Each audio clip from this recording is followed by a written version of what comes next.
Madame la Présidente, mes chers collègues, mes chers amis, vous ne pouvez pas imaginer l'émotion qui m'étreint actuellement de me trouver parmi vous, de vous retrouver après plusieurs années, après mon départ de Bruxelles, de me retrouver dans cette prestigieuse assemblée. Je suis extrêmement honoré, je suis extrêmement ému, je suis extrêmement heureux. Et mes premières pensées sont pour vous dire merci. Merci à une institution qui m'a accueilli en 1983. Merci à l'Université libre de Bruxelles où j'étais pleinement heureux, à la fois pendant ma formation et à la fois pendant le consultadat en neuroradiologie interventionnelle qui m'a emmené, même après mon départ d'Erasme en 1990, et ce jusqu'en 2007, à venir mensuellement pour assurer la neuroradiologie interventionnelle après l'avoir débuté dans le service du professeur Streven, soutenu par Madame Valerio. Et je voudrais remercier encore une fois, très chaleureusement, M. Brocchi, M. Notterman, pour m'avoir en 1983 accepté dans le service, malgré la déception ou le soulagement peut-être que j'ai eu à vous quitter à un moment, pour retourner vers la neuroradiologie. Sans vous, tout cela n'aurait sans doute pas débuté. Je voudrais rendre hommage également à la mémoire de M. Hildebrandt, qui était le chef de service de neurologie à l'époque et qui m'a beaucoup appris, à la fois sur le plan médical, sur le plan scientifique, sur le plan d'une honnêteté intellectuelle, et auquel j'étais très lié pour tout un tas d'autres raisons extramédicales dont certains d'entre vous présents ici se rappelleront. Sans Orlette van de Steen et ses amis, je cite ici simplement Marianne de Févrimont, tout ce que nous avons créé au début de la neuroradiologie interventionnelle n'aurait pas pu se créer. Donc Arlette, Monsieur Streven, merci. Sans vous, tout ça n'aurait pas pu avoir lieu non plus. Et bien entendu, je devrais associer Madame Valerio, qui, depuis, vous le voyez, 1983, lors de ma soutenance de thèse de médecine à Strasbourg, accompagnée par M. Wackenheim, jusqu'à maintenant, et en passant par cette cérémonie émouvante et importante pour moi, le 15 juin 2018, a toujours été présente, et je lui témoigne de ce jour aujourd'hui mon affectueuse amitié. Alors, cette neuroradiologie interventionnelle, du moins dans son versant vasculaire, s'exerce dans des salles d'angiographie qui ressemblent actuellement plus à des salles d'opératoire, des salles d'opération, qu'à des véritables salles où les rayons X sont dispensés pour visualiser le système vasculaire de l'encéphale. À tel point que nous les appelons, dans la nouvelle unité que nous avons réussi à construire à l'hôpital Foch, nous les appelons des radioblocs, du fait des stérilités que ces salles d'angiographie nécessitent pour y développer cette neuroradiologie interventionnelle. Alors vous le voyez, d'après ces images, les angiographies que nous arrivons à obtenir actuellement sont bien loin, bien entendu, de ce qu'Egasmonis, en 1927, avait comme pionnier réussi à montrer. Nous arrivons bien entendu à visualiser dans des détails assez précis tout ce qui va être l'imagerie 2D, face profil, de ce système vasculaire. Mais ces salles d'angiographie permettent également maintenant d'aboutir à une imagerie en 3 dimensions, c'est-à-dire de tourner autour de la malformation, telle celle-ci, de deviner à ce moment-là ses composantes artérielles et veineuses, et d'arriver à tourner autour de la lésion pour mieux comprendre ce que nous appellerons son architecture, c'est-à-dire la façon dont elle est construite. Et ceci va encore plus loin, puisque nous arrivons maintenant, grâce à ce qu'on appellera un expert CT ou un DINA-CT en fonction du constructeur, une sorte de reconstruction cone-beam, à avoir des coupes extrêmement fines qui permettent de visualiser des vaisseaux parfois de quelques microns ou de dizaines de microns pour arriver à comprendre véritablement l'anatomie vasculaire de ces lésions. Et vous voyez très bien que quelle que soit l'incidence, qu'elle soit en profil, en coupe axiale ou en coupe frontale, sur cette petite malformation ici de la plaque quadrijumelle, vous voyez que ces images se superposent parfaitement, je dirais, à ce qui a été décrit par le professeur Duvernois à l'époque, et qui montre parfaitement justement cette disposition vasculaire qui vous dévoilera que les tubercules quadrijumeaux, tant supérieurs qu'inférieurs, vont tirer une vascularisation qui leur est propre. Emboliser une malformation donc qui est localisée sur ces pellicules doit vous permettre, grâce à ces techniques d'angiographie, d'arriver à aller très loin dans la reconnaissance anatomique et de préciser justement ce que vous pouvez faire, ce que vous devez faire ou ce qu'il ne faut pas faire lorsque l'on embolise ce type de lésion. Alors, ces microvascularisations sont d'autant plus importantes à analyser et à comprendre si l'on s'attaque ou si l'on t'attache à la pathologie vasculaire de la moelle.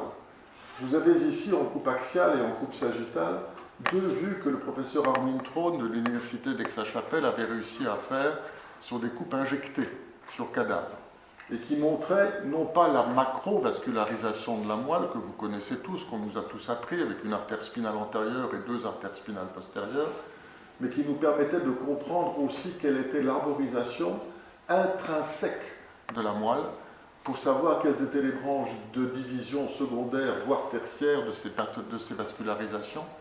Parce que les malformations vasculaires qui se développent au sein même de la moelle tirent leur vascularisation, certes d'axe princeps antérieur ou postérieur, mais vont pénétrer à l'intérieur de la moelle, et c'est à l'intérieur de ces vaisseaux qu'il va falloir pénétrer.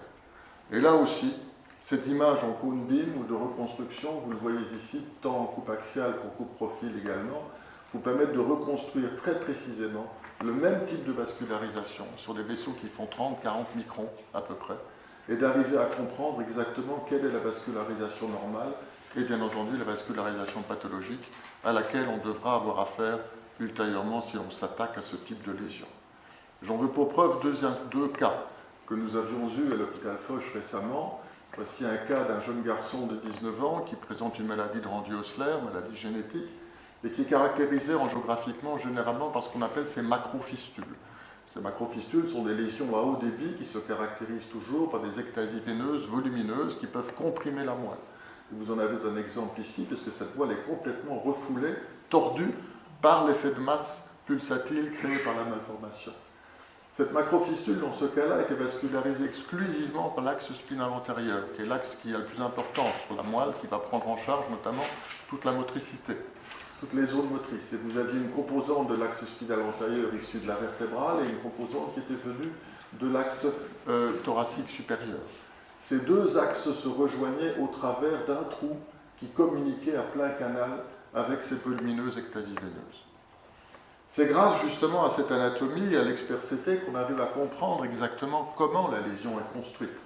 C'est-à-dire que vous avez ici, sur ces vues de profil, l'artère qui rentre au travers d'une des toutes petites artères sulcales, pénétrant dans le sillon ventral et aboutissant donc à l'ectasie veineuse, avec une zone de sécurité extrêmement faible pour aller emboliser sélectivement avec un embol liquide cette malformation.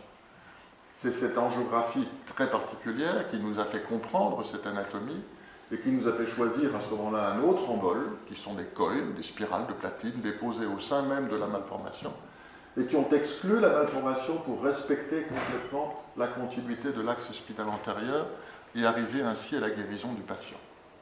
Dans d'autres cas, voici un patient qui était venu nous voir quasiment asymptomatique sur une malformation intramédulaire localisée au niveau de C2, de la partie cervicale haute de la moelle, et qui tirait sa vascularisation à la fois de l'axe spinal antérieur et à la fois de l'axe spinal postérieur.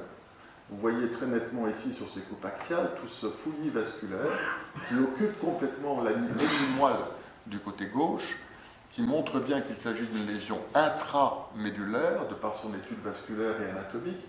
Et cette architecture était dangereuse et compliquée parce qu'elle présentait au sein même de sa lésion plusieurs ectasies artérielles, qui sont des anévrismes qui témoignent autant de facteurs de fragilité et de rupture potentielle.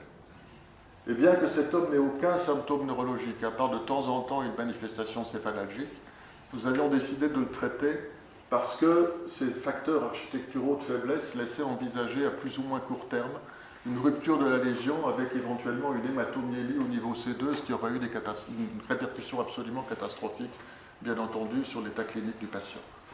Et c'est finalement grâce là aussi à cette expertité, à ces reconstructions avec un microcathéter à la fois en coupe frontale, latérale ou axiale, qu'on arrive à comprendre très précisément où on se trouve au sein de la lésion et également de prévoir, entre guillemets, où nous nous trouvons par rapport au faisceau, à la systématisation de la moelle, et anticiper éventuellement le risque que l'on peut faire courir aux malades.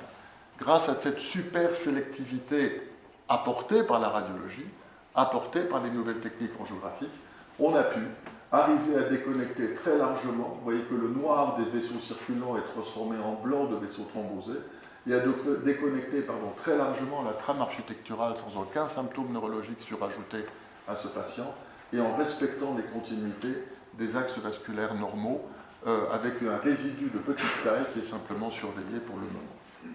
Alors, vous voyez que l'importance de la radiologie ou de l'imagerie, c'est que, comme il a été cité précédemment par les professeurs Salvolini et Cabanis, cette anatomie, cette étude anatomique est absolument fondamentale pour nous, interventionnels. Et vous voyez qu'elle fait également le lien de l'anatomie vers les neurosciences. Alors qu'appelle-t-on pompeusement parfois le terme de neurosciences? Que faut-il retrouver là en dessous? Eh bien, les neurosciences sont, comme vous le savez, les études scientifiques du système nerveux qui vont être tant du point de vue de sa structure que de son fonctionnement. Et ceci depuis l'échelle moléculaire, finalement, jusqu'au niveau de l'organe lui-même, du système nerveux central, c'est-à-dire du cerveau ou éventuellement de la moelle. Et on peut décliner ces neurosciences en plusieurs groupes ou plusieurs familles. Vous trouverez des sciences biologiques des neurosciences, des sciences médicales des neurosciences qui nous intéressent peut-être particulièrement, des sciences cognitives, et puis bien entendu des sciences d'ingénierie et technologie des neurosciences, telles les EEG, les EMG, et où l'imagerie trouve bien entendu sa place tout à fait fondamentale. Mais, pour revenir au début de cet exposé, qu'en est-il dans ces conditions de la neuroradiologie interventionnelle au sein de ces neurosciences mêmes? Je voudrais essayer d'aborder ce chapitre, cette question, au travers de 3 domaines particuliers qui sont les domaines entre guillemets à la mode. Je vous expliquerai dans un moment pourquoi, qui sont l'anévrisme cérébral, l'accident vasculaire cérébral et la malformation artéroveineuse, l'angiome cérébral. L'anévrisme cérébral, tout d'abord, il y a eu plusieurs études, dont plusieurs importantes en 2003 et 2005, qui ont cerné en quelque sorte l'anévrisme. Celle de 2005, qui est une étude internationale, a fait dire que finalement, dans les cas des anévrismes rompus, l'embolisation était supérieure à la chirurgie du fait de l'état clinique du malade à long terme, qui était meilleur qu'après une trépanation ou une crânectomie. En 2003, une première étude qui anticipait la précédente sur les anévrismes non rompus dans ces conditions a fait comprendre ou a montré que, en fait, en fonction de l'endroit où se trouvait cet anévrisme sur la circulation vasculaire cérébrale, les risques de ces anévrismes non rompus étaient différents. Et on s'est rendu compte à ce moment-là qu'à 5 ans, par exemple, ce qu'on appellera un anévrisme localisé sur la circulation antérieure, carotidienne, cérébrale, communicante antérieure, les risques étaient relativement faibles, voire 0%, pour des anévrismes qui avaient une taille de moins de 7 mm. Et que ce risque augmentait en fonction de la taille de la lésion sur ce même arbre vasculaire. Les choses étaient différentes si on se présentait sur la circulation postérieure, où là on voyait que le risque, même sur des anévrismes de petite taille, n'était plus de 0%, mais 2,5%. Alors, que fallait-il tirer de cela comme conclusion? La première, ou comme question, faut-il traiter ou emboliser? Emboliser, puisque la première série de 2005 disait que l'embolisation était supérieure à la chirurgie, faut-il considérer que tous les anévrismes doivent être traités ou doivent être embolisés? La réponse est bien entendu non. Bien entendu non, car il y a des architectures anévrismales qui sont défavorables au traitement endovasculaire et où la chirurgie retrouve bien entendu sa place qu'elle n'a pas acquittée par ailleurs. Deuxièmement, faut-il traiter les petits anévrismes non rompus? L'anévrisme de 2 mm, de 3 mm, de 4 mm? La réponse est non. La réponse est certainement non, ce sont des anévrismes qui doivent être surveillés. Et il serait illogique de prendre un risque technique sur un anévrisme qui a un risque hémorragique spontané de 0%. Et on sait d'autant plus qu'il y a des choses différentes dans les anévrismes de petite taille, et que l'anévrisme de 2 mm non rompu ne correspond pas à la même maladie qu'un anévrisme de 2 mm qui est rompu. Parce qu'on sait très bien que l'anévrisme, et on y reviendra dans un instant, peut se développer en quelques heures avant l'hémorragie, quelques jours ou quelques semaines. L'anévrisme non rompu n'est finalement qu'une cicatrice kéloïde vasculaire d'un phénomène qui a pu se passer à un moment et que le vaisseau a compensé en laissant cette cicatrice dont le risque hémorragique est extrêmement faible. Qu'est-ce que ça nous apprend en plus? Eh bien, ça nous apprend que tous les anévrismes ne sont pas identiques. Ils ne sont pas identiques non pas en termes de taille, ils ne sont pas identiques en termes d'embryologie, parce que la vascularisation postérieure est différente embryologiquement de la vascularisation antérieure. Et donc la biologie de la vascularisation postérieure est différente de la biologie de la vascularisation postérieure. Il y a également une vulnérabilité segmentaire artérielle. Au sein même d'un vaisseau, ou sur la surface même du vaisseau, les segments embryonnaires qui le constituent ne vont pas être sujets à la même maladie. Et bien entendu, la génétique, je suis embêté de parler de génétique devant Mika Vikula, que je salue, mais la génétique intervient également dans le risque spontané de rupture, et on sait très bien que dans la polykystose rénale, voire dans tout un tas de collagénoses, ce risque va être beaucoup plus augmenté par rapport à la circulation sporadique. Et finalement, ça nous apprend que nous avons fait mal à certains moments. J'en veux ici pour preuve ce cas de 1995, d'une dame que j'avais embolisée à l'époque à Erasme, et où nous étions contents d'avoir déployé au sein de ce petit anévrisme de 4 mm cette masse de coil, mais cette masse de coil nous a inquiétés pour une chose, ça. Et je vous le montre en agrandi. Ça, c'est une petite spirale qui avait fait hernie au travers de la paroi anévrismale et qui avait finalement créé sur la table d'angiographie cette rupture anévrismale avec cette hémorragie que vous voyez ici. Nous sommes en 1995, nous pensions à l'époque que tout anévrisme, même de petite taille, risquait de se rompre. On a vu des anévrismes de 2 mm donner une hémorragie ménagée, et donc on pensait que tout anévrisme de 2 mm allait donner une hémorragie ménagée. Ce qu'on sait maintenant qui n'est pas le cas. Donc ça, c'est quelque chose que, bien entendu, nous ne referions pas aujourd'hui. Alors, un autre type d'anévrisme, les anévrismes disséquants. Que savons-nous sur des neurosciences sur ces anévrismes-là? Et on sait que la dissection, c'est-à-dire la rupture de la paroi artérielle, arrive au niveau de la lame élastique de la paroi artérielle elle-même. Et qu'on peut avoir, en fonction de l'extension de cette rupture, soit des hémorragies par une dissection sous-adventicienne, où toutes les lames de la paroi sont déchirées, avec une effraction de sang en dehors du vaisseau lui-même, ou une hémorragie sous-intimale, parce que ça va rester en dessous de l'adventice. L'adventice va garder en quelque sorte le caillot à l'intérieur même de la paroi vasculaire, qui ne va pas donner d'hémorragie. Ce sont des histoires naturelles là aussi différentes. Et s'il y a une hémorragie, bien entendu, le traitement doit être urgent. Par exemple, un cas ici, que nous avions eu il y a quelques années, vous voyez très nettement la volumineuse hémorragie et l'hématome temporal, avec cette petite irrégularité sur la carotide supraclinoïdienne, qui en quelques jours avait grossi pour donner cette lésion-là. On est bien entendu là dans une situation d'urgence qu'il faut traiter. Si vous avez la chance, ou si le malade a la chance, de bénéficier d'une imagerie et d'un diagnostic précis sur une hémorragie cérébrale, sur une dissection artérielle, il faut intervenir. Mais on sait aussi, et ça ce sont les neurosciences venant du Japon qui nous ont appris cela, c'est que le risque de saignement ou de ressaignement va diminuer très largement après une semaine, après l'hémorragie initiale. Pourquoi? Mais parce que Dame Nature est en train à ce moment-là de cicatriser d'emblée la zone de dissection. Vous avez ici ce liseré noir qui correspond à la lame élastique déchirée, mais vous avez ici l'épaississement endothélial qui immédiatement va cicatriser la zone et va permettre à ce moment-là ce risque de ressaignement après une semaine. Et donc les lésions peuvent disparaître, peuvent se cicatriser d'elles-mêmes. Regardez ici cette hémorragie bénigne diffuse sur cette dissection artérielle venant d'une artère perforante du tronc basilaire. Impossible de pénétrer à l'intérieur de ce petit vaisseau beaucoup trop fin pour être cathétérisé, même par le plus petit cathéter dont nous disposons, et qui spontanément se résout quelques jours plus tard parce que l'organisme a résolu cette dissection en favorisant la thrombose et la cicatrisation.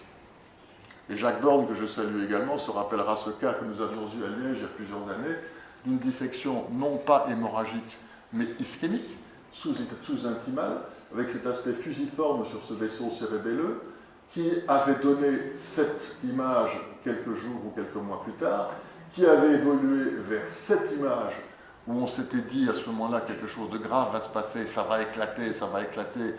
Ben non, ça ne va pas éclater puisqu'on est sur une dissection sous-intimale. Le patient n'a pas saigné dès le départ.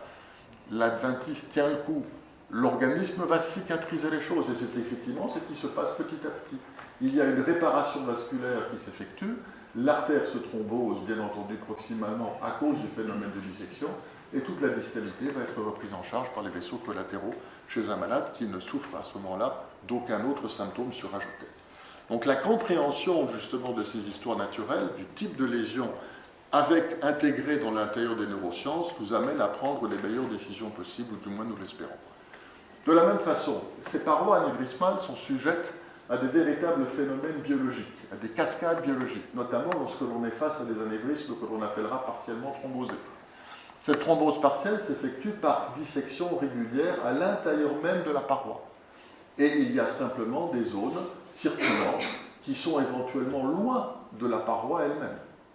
Et à l'intérieur de cette paroi, vous avez à ce moment-là cette cascade biologique qui fait intervenir différents enzymes, comme la 5-lipoxygénase, différents vaisseaux, comme les vasavasorum, qui vascularisent la paroi même des vaisseaux, qui vont donner lieu à des phénomènes actifs de dissection répétée, de biologie, de thrombose répétée, et qui peut très bien aboutir spontanément à l'exclusion de l'anévrisme, du moins dans sa portion circulante. Mais ça ne veut pas dire dans ces cas-là que ces anévrismes sont guéris. La portion circulante est peut-être éradiquée, mais la malformation va continuer ou peut continuer à grandir parce qu'il y a des phénomènes biologiques spontanés qui interviennent même à l'intérieur de la paroi. Ce type d'anévrisme-là, il ne faut certainement pas arriver à dire que la patiente est guérie ou le patient est guéri. Il faut qu'il soit surveillé, non pas par angiographie, mais par IRM à ce moment-là, pour voir si l'anévrisme s'affaisse ou si au contraire il continue de se développer. Alors cette paroi active biologiquement, on sait grâce aux travaux des équipes finlandaises, menées notamment par Johanna Frozen, que dans les anévrismes rompus, il y a des expressions de facteurs de croissance angiogénique, de facteurs inflammatoires extrêmement importants. Et on peut s'intéresser alors à ce moment-là, grâce à l'imagerie, à ce qui se passe au niveau de la paroi. Notamment lorsqu'on a ce cas ici, qui est un cas caricatural qui m'avait été traité par Charles Matouk de l'Université de Philadelphie, vous voyez très bien l'hémorragie ménagée et deux anévrismes. Lequel a saigné? Faut-il opérer les deux? Faut-il emboliser les deux? Dans le même temps? Quand? À quel moment? Eh bien là aussi, c'est la radiologie qui nous permet d'approcher les choses. Si on considère qu'il y a des facteurs inflammatoires, biologiques, à l'intérieur même de la paroi, regardez ici ces images. Sans gadolinium, vous avez simplement sur cet anévrisme communicant postérieur du côté gauche un petit hypersignal qui montre qu'il y a un petit caillot qui s'est créé à l'intérieur de la paroi. Mais si vous injectez du produit de contraste, vous voyez que toute cette paroi ici prend le contraste, contrairement à l'autre. C'est manifestement cet anévrisme-là qui est biologiquement actif à ce moment, et tous les efforts thérapeutiques seront concentrés sur celui-ci. L'autre pourra être pris en charge ultérieurement. L'AVC. L'AVC, c'est le grand sujet à la mode actuellement, parce qu'on a actuellement des moyens pour aller déloger le caillot, retirer le caillot à l'intérieur de l'arbre vasculaire. C'est ce qu'on appellera la thrombectomie. Et effectivement, un malade qui va arriver et qui va pouvoir être, qui souffre d'un accident vasculaire cérébral, d'un déficit neurologique, l'IRM fait en première intention, on va montrer la souffrance cérébrale.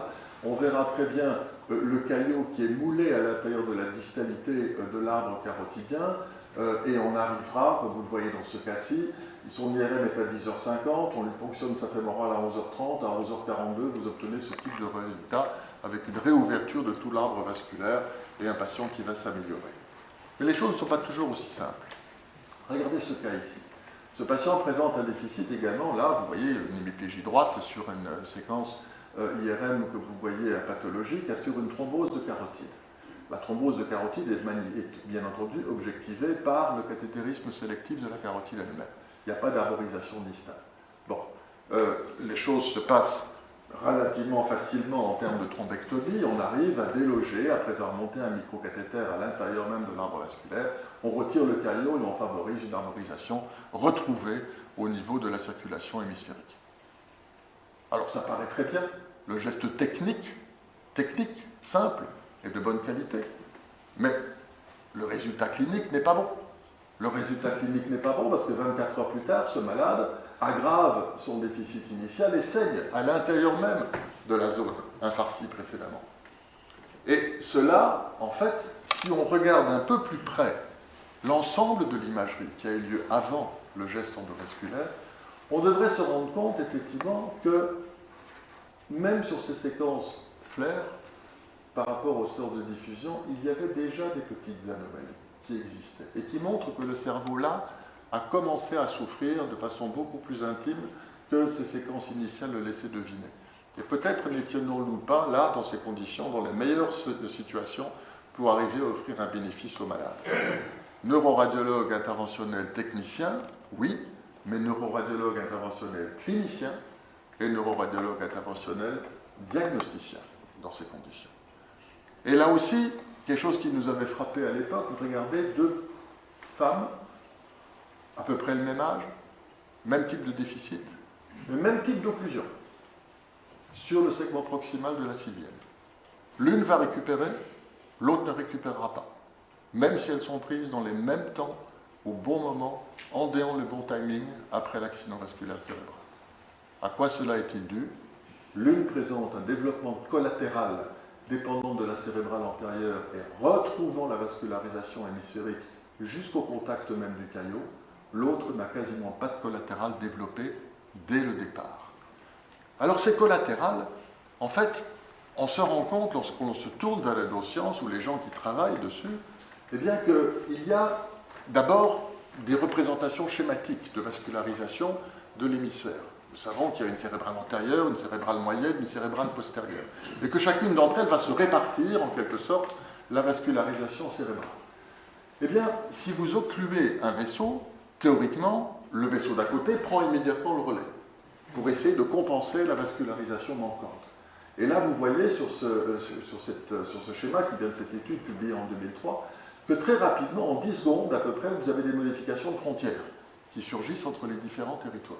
Le territoire sylvien, initialement, si vous occluez la sylvienne, bien entendu, il se rétrécit, immédiatement la cérébrale antérieure et la cérébrale postérieure prennent en charge le territoire, ou essayent de prendre en charge le territoire déficient.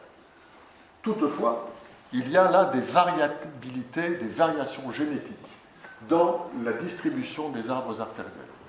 Regardez par exemple ici sur 15 populations de souris, d'accord, ce qui a été publié déjà en 2010. Vous voyez qu'entre la cérébrale moyenne en noir, la cérébrale antérieure en gris, la cérébrale postérieure en blanc, vous avez des variabilités de territoire qui existent d'une famille de souris à l'autre, donc d'une famille génétique ou d'un potentiel génétique à l'autre. Encore plus grave et encore plus inquiétant, c'est que vous avez des variations de diamètre et de taille de nombre de collatérales qui sont complètement différents en fonction des différents types de souris. Chacune d'entre elles n'est pas identique à l'autre, même si elles se ressemblent phénotypiquement, elles ne sont pas identiques génétiquement et elles ne vont pas avoir la même réactivité ou la même chance de réactivité. Regardez ici maintenant, nous avons toujours ces mêmes types de souris. 8 jours après l'occlusion de la cérébrale moyenne, en noir, le blanc reste sans occlusion. Vous voyez les différences de territoire et la différence de nombre et de diamètre des collatérales avant et après l'occlusion de cette cérébrale moyenne. Nous ne sommes pas génétiquement programmés de la même façon. Ces circulations collatérales, eh bien, on sait qu'embryologiquement, initialement, c'est un vaste plexus qui va entourer la surface cérébrale et qui va se former après la formation de la circulation artério-veineuse générale. Tout ça va se maturer, mais ça ne va pas seulement se maturer en prénatal, ça va se maturer également en postnatal. D'accord ? Et au cours de cette période postnatale, les collatérales vont acquérir des caractérisations, des caractéristiques, des physiologies qui leur est propre, avec des variabilités individuelles dans l'extension de cette circulation. Et vous voyez très nettement ici que c'est sur 2 types de souris, par exemple. Vous avez l'une qui manifestement a des arborisations, des connexions entre différents types de territoires, tandis que l'autre en manque cruellement. Ce qui veut dire qu'il y a un arrière-plan génétique qui va soutenir l'ensemble de ces processus, et on sait qu'il y a 2 gènes, VECLIC4 et VECFA, qui vont réguler la formation des collatérales chez l'embryon et l'extension de ces collatérales chez l'adulte. Et c'est le polymorphisme de ces gènes qui va être cause, ou qui peut être cause, des variations dans les fonctions et l'aspect de ces collatérales. L'extension des collatérales natives est sous la dépendance du chromosome 7, le remodelage des collatérales, sa dilatation, sa prise en charge, est sous l'influence du chromosome 11. Donc nous ne sommes pas tous présents ici de la salle, même si nous appartenons à la même espèce humaine, nous ne sommes pas tous égaux du part du patrimoine génétique et les bugs qui peuvent survenir dans le patrimoine génétique face à la maladie. Donc un des intérêts justement des neurosciences avec lesquels nous devrions travailler ou nous pourrions travailler, c'est à l'aide de l'identification de mécanismes qui vont sous-tendre les différences dans l'abondance de la circulation collatérale et bien entendu à l'aide au développement de thérapies pour promouvoir le développement de nouvelles collatérales avant de pouvoir intervenir éventuellement pour lever le caillot et faire bénéficier le malade à ce moment-là d'une récupération neurologique de meilleure qualité. Troisième point que je voulais aborder, les malformations artério-veineuses cérébrales. Il y a plusieurs années, nous ne nous posions pas de questions. Nous disions qu'une malformation artério-veineuse cérébrale, dès qu'elle était découverte, devait être traitée, parce qu'elle avait un risque hémorragique de 2, 3, 4, 5% en fonction de sa localisation, de sa taille, de l'âge du malade et de son architecture. Et nous avions à ce moment-là tout un tas de possibilités thérapeutiques, soit l'embolisation arrivait à guérir par des poses in situ de matériel embolique, arrivait à guérir totalement la malformation, soit en réduisant la taille de la lésion, on arrivait du moins à la rendre radiothérapable pour concentrer sur une cible devenue plus petite une source de rayonnement et arriver à guérir le malade, soit du moins à emboliser en pré-chirurgical et d'intervenir secondairement chirurgicalement pour éradiquer totalement la maladie. Ça, c'était avant. Et c'est vrai que lorsque l'on se retrouve à se retourner sur les bases de données ou à se souvenir des malades, on se rend compte que nous avons tous eu des catastrophes. Et que ces catastrophes qui ont sédimenté dans l'esprit commun, si vous voulez, ont fait que nous n'avons souvent pas bien agi. Alors on veut ici deux exemples qui sont deux exemples personnels. Chez cette femme qui ne demandait rien du tout, chez qui cette malformation avait été découverte suite à une chute de cheval, une lésion qui était grande parce que cette femme était tombée sur la tête. Enfin, cette femme était tombée sur la tête, elle avait donc eu un bilan radiologique qui avait montré la malformation. Cette malformation me paraissait, je parle ici subjectivement parce que je suis responsable de cette catastrophe, cette malformation me paraissait dangereuse de par son extension, l'existence d'anévrisme intralésionnel, nous l'avons embolisée. Après la troisième session, voilà ce que nous avions obtenu comme résultat, cette patiente a saigné et est décédée. Fallait-il la traiter?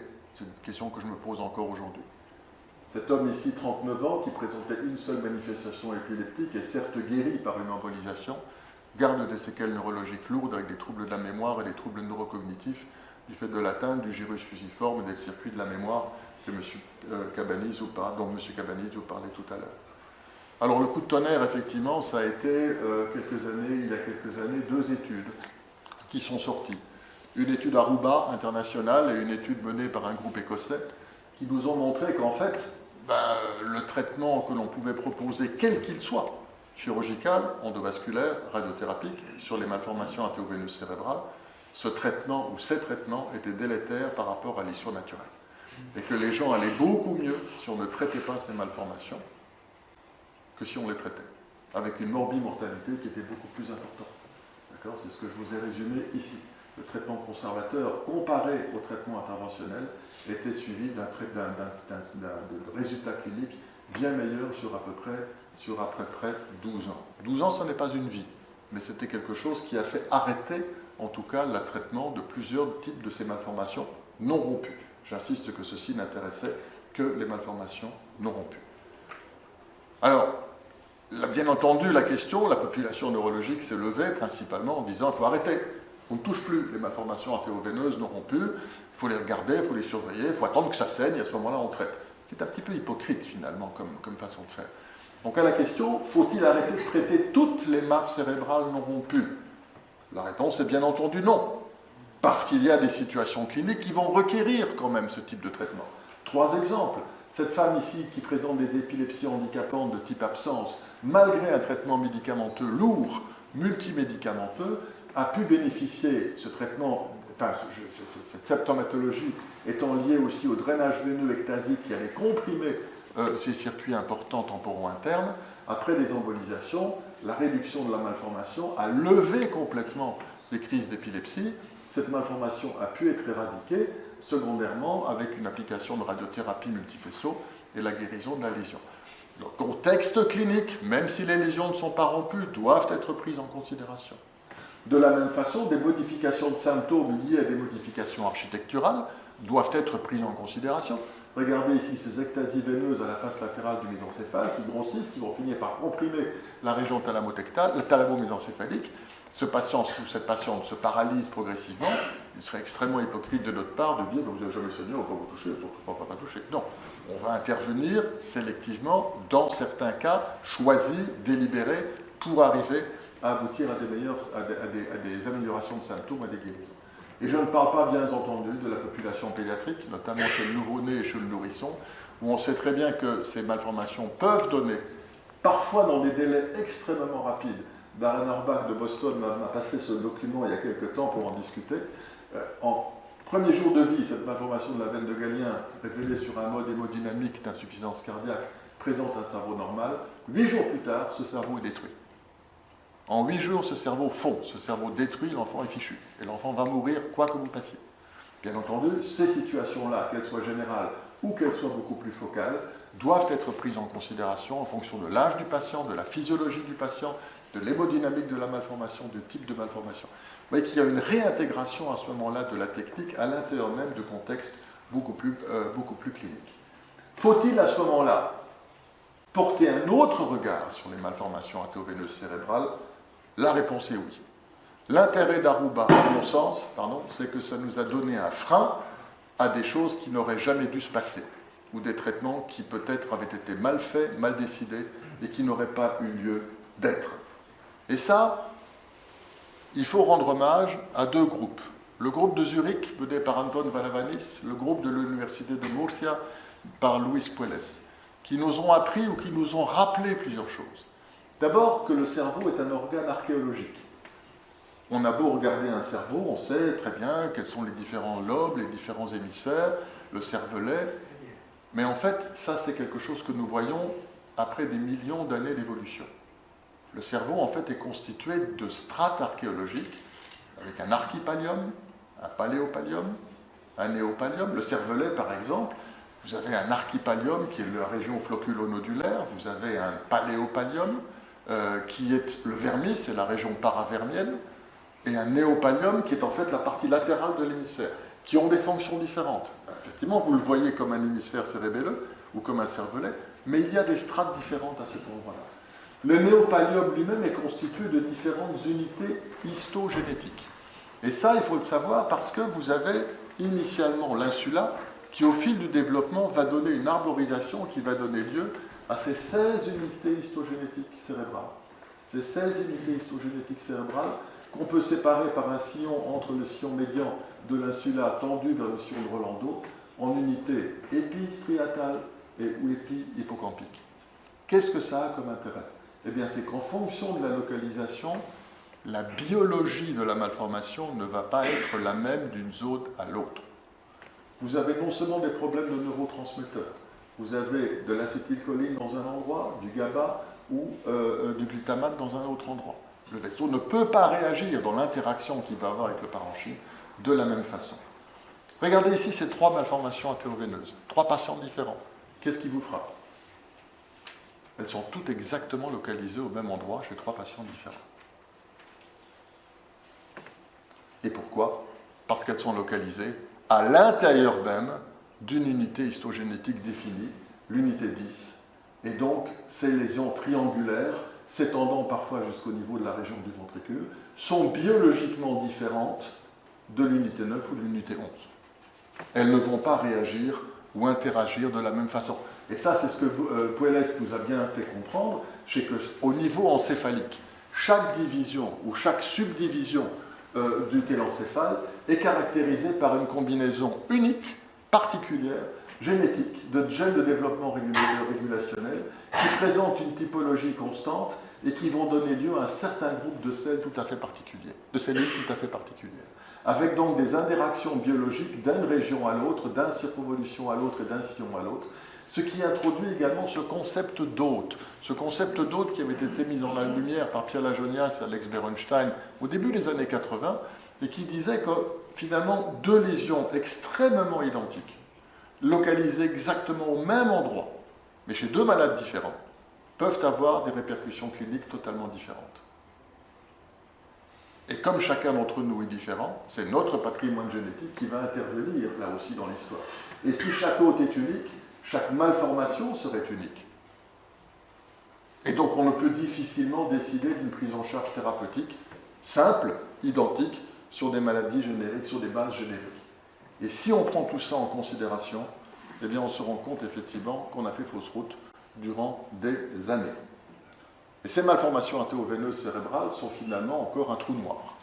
Un trou noir dont on ne sait pas très bien à quoi il correspond. Certes, il y a des communications anormales à l'intérieur même de la malformation, mais il ne faut pas oublier que cette malformation n'est pas un caillou implanté dans un cerveau. Ce n'est pas un amartome qui n'a aucune connexion avec la vascularisation avoisinante ou avec le cerveau avoisinant.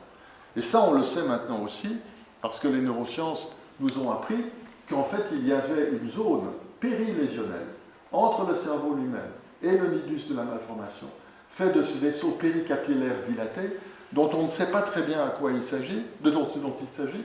Ceci ne sont pas des images, des dessins, ce sont des reconstructions ordinateurs de ces zones, où vous avez très nettement entre les artérioles et les vénules qui vont aboutir au nidus, cet espace, ici, entre les différentes structures vasculaires et le cerveau lui-même, qui peuvent présenter soit peut-être un reflux d'angiogenèse focale, des zones d'échange physiologique. Et peut-être là, y a-t-il des choses à comprendre ou qui nous expliqueront mieux dans l'avenir ce qui se passe au niveau de ces malformations artério-veineuses, rompues ou non rompues.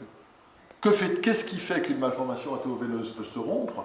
Eh bien, comme pour l'anévrisme que je vous décrivais tout à l'heure, où la paroi va être infiltrée de cellules inflammatoires et de cellules de facteurs angiogéniques, la même chose existe au niveau de la malformation artério-veineuse. Vous avez des gènes inflammatoires qui sont associés avec l'hémorragie intracrânienne, et vous avez outre les facteurs architecturaux classiques, des facteurs progénétiques et des gènes inflammatoires qui vont associer ces lésions et qui vont faire en sorte que la malformation va être infiltrée de cellules inflammatoires et de facteurs angiogéniques pathologiques qui vont aboutir de la non-rupture à la rupture. Donc le fantasme qu'il faudrait avoir à ce moment-là, ce serait arriverons-nous un jour par des injections de gadolinium, de nanoparticules injectées à l'intérieur de la lésion ou dans le palade comme étant prédicteurs de l'hémorragie. Le futur véritable étant de laisser cette malformation en place, qui ne demanderait à la personne si elle est non rompue, sauf certains cas particuliers, et d'éventuellement donner une thérapeutique médicale pour faciliter le calme biologique à l'intérieur même de la lésion, réduire l'inflammation, stabiliser la malformation et éviter la rupture. On est donc sur tout un tas de futurs travaux qui vont associer la neuroradiologie interventionnelle et les neurosciences. Et nous sommes en train de travailler à Foch, après avoir vu quelques anomalies veineuses de développement qui sont des variétés anatomiques, simplement de drainage veineux.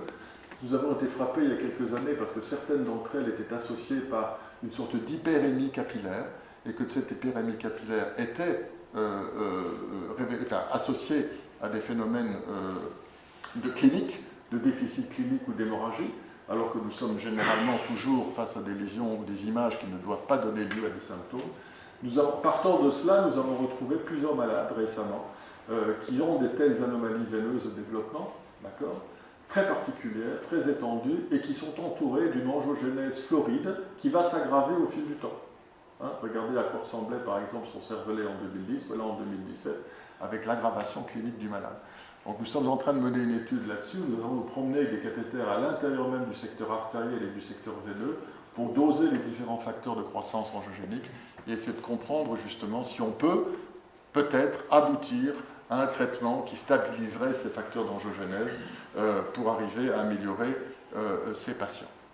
Donc finalement, la controverse de départ, neuroradiologie interventionnelle, radiologie ou neurosciences, ça n'était pas une dispute, c'était une façon de poser la question et de revenir simplement sur le fait qu'il faudrait poser cette assertion, neuroradiologie interventionnelle, radiologie et neurosciences.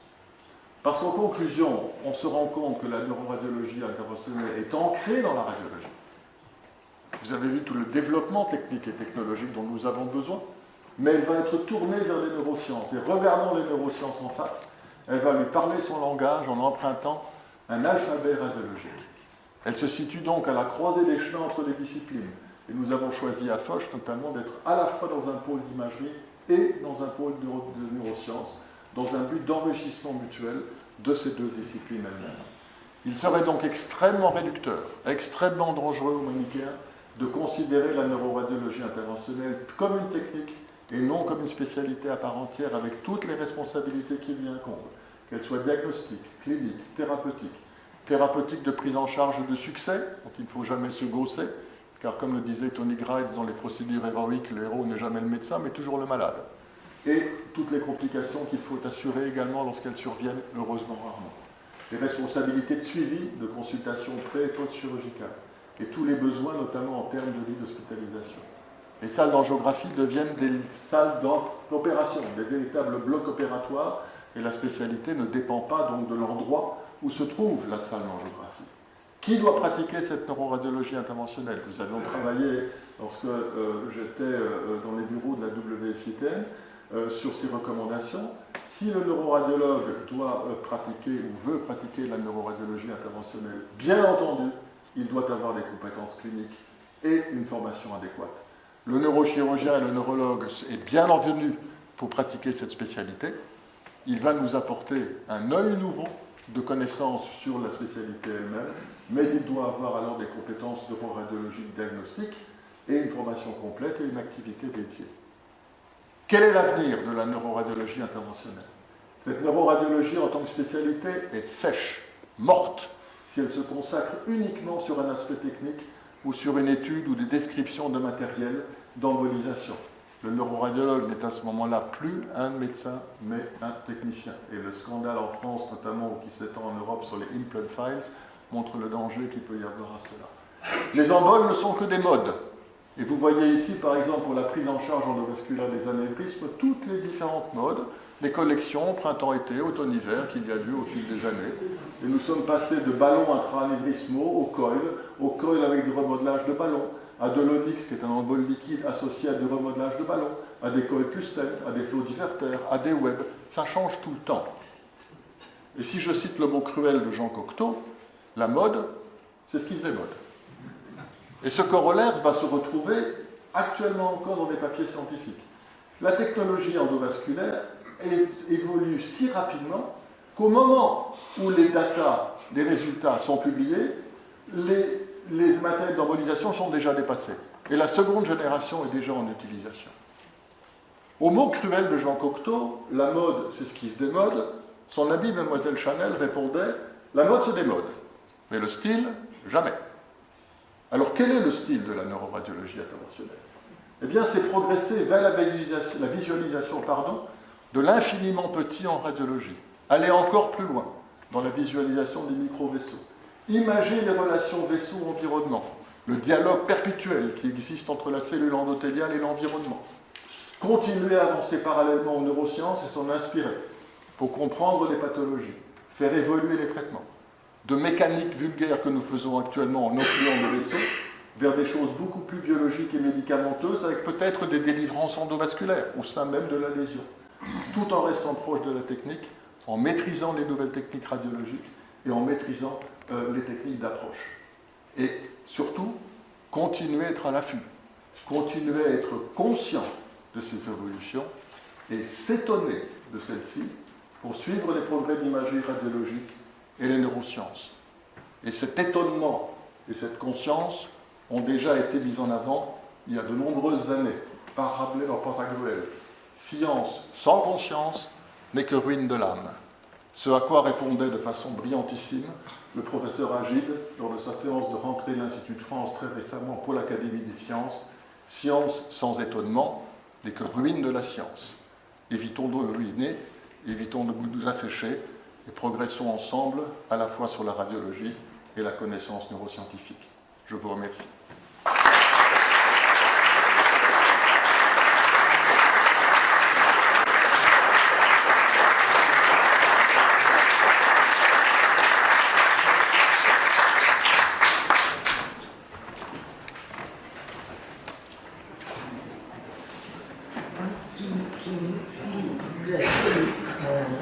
Cette séquence, il y a une réception qui nous attend pour fêter la fin de nos séances cette année.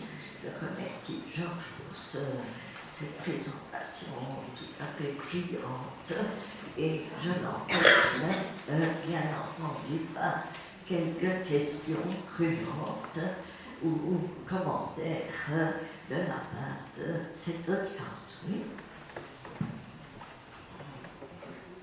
Georges, bravo pour ton exposé, c'était brillant et j'étais très intéressée. Hier, mon étudiant avec qui j'étais m'a posé beaucoup de questions sur son avenir à lui. C'est un externe français en 4e année et en fait, il recherche une spécialité comme la tienne, à la fois intellectuelle, technique, humaniste. Et il m'a posé comme question, parce qu'il est aussi intéressé par la cardiologie, et la neurologie interventionnelle, actuellement, c'est une ascension, une droite. À quel niveau de cette droite est-on? Est-ce qu'on arrive vers la partie exponentielle ou est-ce qu'on en est encore loin? C'est la question qu'il m'a posée hier.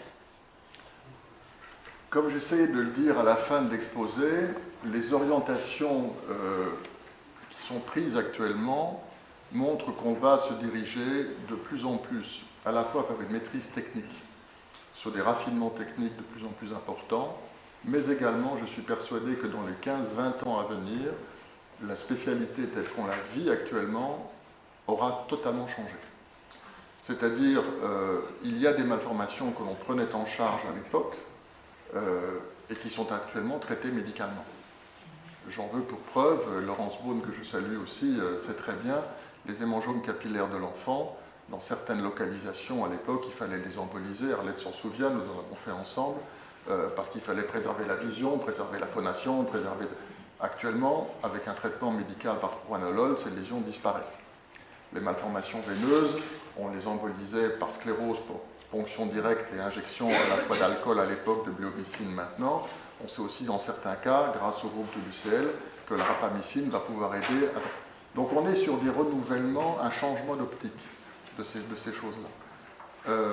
Je ne pense pas qu'il y ait actuellement encore, pour des anévrismes ou des malformations artéroveineuses, de traitement médical qui soit véritablement performant pour arriver à stabiliser, à refroidir, voilà le bon mot, refroidir ces malformations. Quoi qu'on sait qu'il y a des études qui sont en cours actuellement pour les anévrismes cérébraux, dont on a prouvé que c'était le facteur inflammatoire qui favorisait la rupture. La mise sous aspirine, par exemple, ou sous statine, diminuait le risque hémorragique par 3. Parce qu'on agissait sur la paroi même, et sur le refroidissement, en quelque sorte, de ces facteurs de décompensation. Donc, à un moment, je pense qu'on arrivera vers ce genre de choses. Soit médicalement oral, ou IV, je ne sais pas, intramusculaire, ou alors, dans certains cas, à les délivrer in situ, pour calmer in situ la lésion. Il y a des années, Mme Balayot s'en souvient, M. Streven aussi, puisque nous avions eu l'opportunité de faire de la chimiothérapie intra-artérielle pour les gliomes. Ça ne marchait pas bien parce que la rupture de barrière hématoménagée empêchait la diffusion du produit à l'intérieur de la tumeur, etc. Des équipes travaillent là-dessus, notamment en Allemagne, pour ouvrir la barrière hématoménagée. Le jour où on arrivera à trouver le produit qui va se fixer dans la cellule pathologique et arriver à la refroidir, même si elle est là, je dirais, on s'en fiche. Si c'est une malformation qui est tranquille, qui ne demande rien à personne, qui n'a pas de symptômes, avec un risque diminué, voire annulé, pourquoi toucher à ces lésions dans des zones éloquentes? Que faisions-nous à l'époque pour la tuberculose chez des gens qui avaient des cavernes tuberculeuses?